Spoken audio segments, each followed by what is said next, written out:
नमस्कार विद्यार्थियों। आइए आज शुरू करते हैं हिंदी के सेट 3 में शब्द भंडार नंबर सेट 3। तो इसमें सेट नंबर 3 में हम शब्द भंडार से संबंधित प्रश्नों का ही अभी अध्ययन करेंगे और प्रयास रहेगा कि एक सेट अभी और शब्द भंडार का लाया जाए। इसके बाद फिर दूसरा अध्याय शुरू किया जाएगा।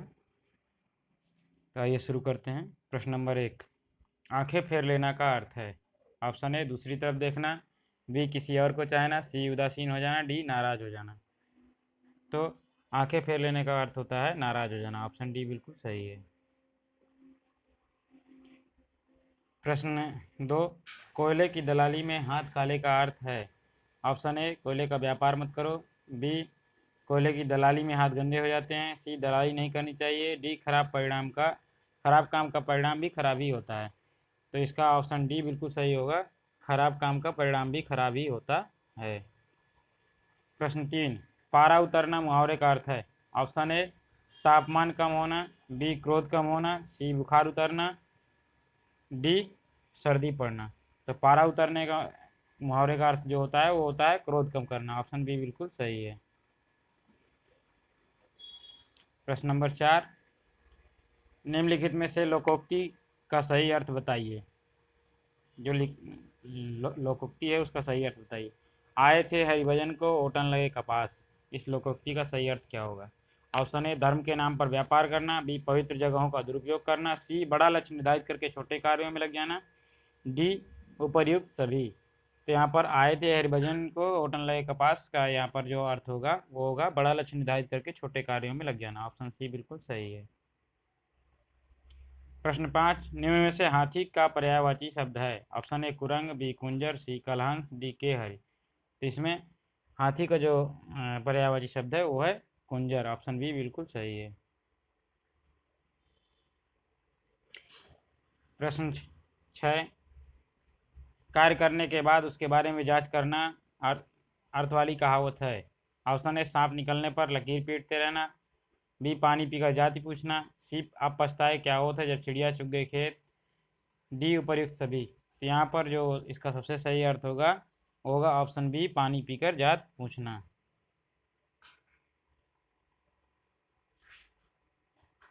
प्रश्न 7, युद्ध की इच्छा रखने वाला कहलाता है। ऑप्शन ए युष्म, बी लड़ाकू, सी युद्धेच्छु, डी ये सभी। तो युद्ध की इच्छा रखने वाला जो होता है वो होता है युद्धेच्छु। ऑप्शन सी बिल्कुल सही है। प्रश्न 8, निष्प्रय का अर्थ है जो स्पर्श रहित हो, जो इच्छा रहित हो, जो प्रेस रहित हो, जो प्रेरणावान हो। तो इसमें आपको निष्प्रय का अर्थ बताना है। तो निष्प्रय का अर्थ होता है जो इच्छा रहित हो। ऑप्शन बी बिल्कुल सही है। प्रश्न 9, निम्न में से तत्सम शब्द है। ऑप्शन ए अटारी, बी अहीर, सी आँख, डी अखिल। तो इसमें से जो तत्सम शब्द है वो है आपका ऑप्शन बी अहीर। प्रश्न 10, निम्न में से किस शब्द में प्रत्यय का प्रयोग नहीं हुआ है। ऑप्शन ए बसंत, बी भिड़ंत, बी रटंत, सी भिड़ंत, डी घड़ंत। तो किसमें से प्रत्यय का प्रयोग नहीं हुआ है वो आपको बताना है। तो ऑप्शन ए जो इसमें बसंत है उसमें प्रत्यय का प्रयोग नहीं हुआ है। प्रश्न 11, अंतर अनंतर शब्द युग्म का सही अर्थ चुनिए। ऑप्शन ए भेद बाद में, बी भेद अनंत, सी मध्य का अनंत, डी आंतरिक बाह्य। तो अंतर और अनंतर का जो युग्म चुनना है वो है आपका भेद बाद में। ऑप्शन ए बिल्कुल सही है।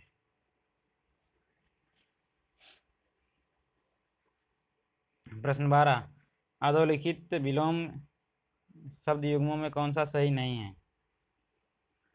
ऑप्शन ए प्रसारण का विलोम संकुचन, बी ओजस्वी का निस्तेज, सी भिज्ञ का सभिज्ञ, डी देहाती का शहरी। तो यहाँ पर ऑप्शन सी जो है भिज्ञ का सभिज्ञ ये बिल्कुल गलत है, ये सही नहीं है क्योंकि भिज्ञ का अनभिज्ञ होता है। प्रश्न 13, ओ उपसर्ग के प्रयोग से बना शब्द है। ऑप्शन ए अनंत, बी अन्वेषण, सी अवैतनिक, डी अपेक्षा। तो ओ उपसर्ग के प्रयोग से बना जो शब्द है आपका वो है अवैतनिक। ऑप्शन सी बिल्कुल सही है, यहाँ अवैतनिक होता है। संकर शब्द किसे कहते हैं? प्रश्न नंबर 14। ऑप्शन ए ग्रामीण भाषा का शब्द, बी संस्कृत भाषा का शब्द, सी ग्रामीण और संस्कृत भाषा के कुछ विशेष शब्द, डी दो भाषा से मिलकर बने शब्द। जो संकर शब्द कहलाते हैं वो दो भाषा के शब्दों से मिलकर बना शब्द। तो ऑप्शन डी बिल्कुल सही है। प्रश्न 15। शुद्ध शब्द को स्त्रीवाचक बनाने के लिए किस प्रत्यय का प्रयोग होता है? ऑप्शन ए ई, बी ई, सी इक, डी आ। यहाँ पर शुद्ध शब्द का स्त्रीवाचक बनाने के लिए आ का प्रयोग होता है। ऑप्शन डी बिल्कुल सही है, शुद्ध का सुता। सुत मतलब पुत्र, सुता मतलब पुत्री। प्रश्न 16। नाक का बाल होना मुहावरे का अर्थ है? ऑप्शन ए अधिक समीप होना, बी कष्ट देना, सी अधिक प्रिय होना, डी फालतू होना। तो नाक का बाल होने का अर्थ होता है अधिक प्रिय होना। ऑप्शन सी बिल्कुल सही है। प्रश्न 17। अश्व का पर्यायवाची निम्नलिखित में से कौन नहीं है? ऑप्शन ए घोड़ा, बी घोटक, सी कटक, डी है। यहाँ पर जो अश्व का पर्यायवाची नहीं है वो है कटक। ऑप्शन सी बिल्कुल सही है। प्रश्न 18। जो एक स्थान पर टिककर नहीं रहता वाक्य के लिए एक शब्द कौन सा है? ऑप्शन ए अस्थिर, बी अडिग, सी यायावर, डी गतिशील। तो जो एक स्थान पर टिककर नहीं रहता उसे कहते हैं यायावर। ऑप्शन सी बिल्कुल सही है।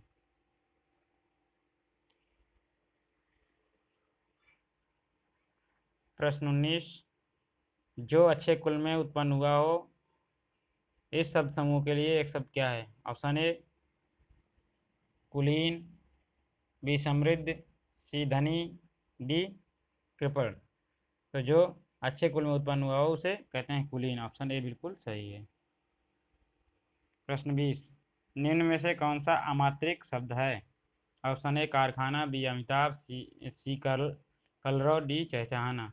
तो इसमें से अमात्रिक मतलब जिसमें कोई मात्रा नहीं लगी हुई। तो यहाँ पर ऑप्शन सी जो कलरव है वो अमात्रिक शब्द है।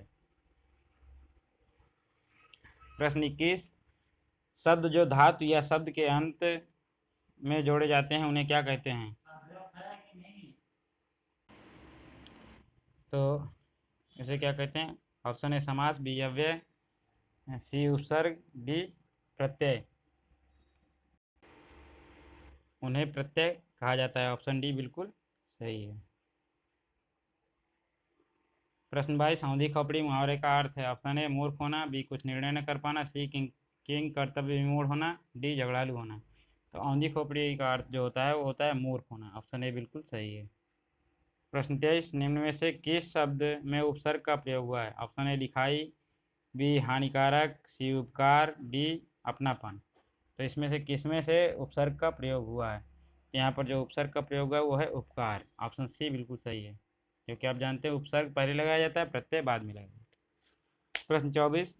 मुहावरे लोकोक्तियों का प्रयोग। ऑप्शन ए भाषा को अलंकृत करता है, बी भाषा की भाषिक अभिव्यक्ति को प्रभावी बनाता है, सी भाषा शिक्षण का एकमात्र उद्देश्य है, डी दूसरों को प्रभावित करने का सरल तरीका है।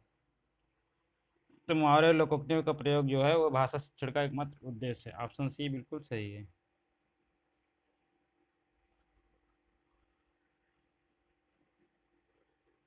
प्रश्न 25। सकारात्मक का विलोम है? ऑप्शन ए नकारात्मक, बी आशात्मक, सी संभावात्मक, डी निराशात्मक।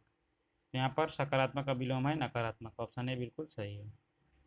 प्रश्न 26। निम्नलिखित में से कौन सरस्वती का पर्यायवाची शब्द नहीं है? ऑप्शन ए महाश्वेता, बी बीड़ा पाड़ी, सी हंसवानी, डी सिंहस्था। तो जो सरस्वती का पर्यायवाची नहीं है वो है सिंहस्था। ऑप्शन डी बिल्कुल सही है, क्योंकि सिंहस्था दुर्गा का पर्यायवाची है। प्रश्न 27। पर्यायवाची शब्द के कितने भेद होते हैं? Option A 2, B 3, C 4, D इनमें से कोई नहीं। तो पर्यायवाची के जो भेद होते हैं वो 3 होते हैं। ऑप्शन डी बिल्कुल सही है। प्रश्न 28। अरण्य का पर्यायवाची है? ऑप्शन ए कांतार, बी सुपर्ण, सी वृक्ष, डी केतन।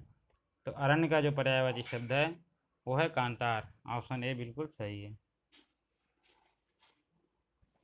प्रश्न 29। अभ्यागत निम्नलिखित में से किस शब्द का पर्यायवाची है? ऑप्शन ए कानन, बी अरण्य, सी अतिथि, डी खगपति। तो अभ्यागत जो है अतिथि को कहते हैं। तो ऑप्शन सी बिल्कुल सही है। प्रश्न 30। अश्व का पर्यायवाची शब्द है? ऑप्शन ए घोटक, बी अनंत, सी सुरपति, डी दिनकर। तो अश्व का जो पर्यायवाची शब्द है वो है घोटक। ऑप्शन ए बिल्कुल सही है। इसी के साथ धन्यवाद।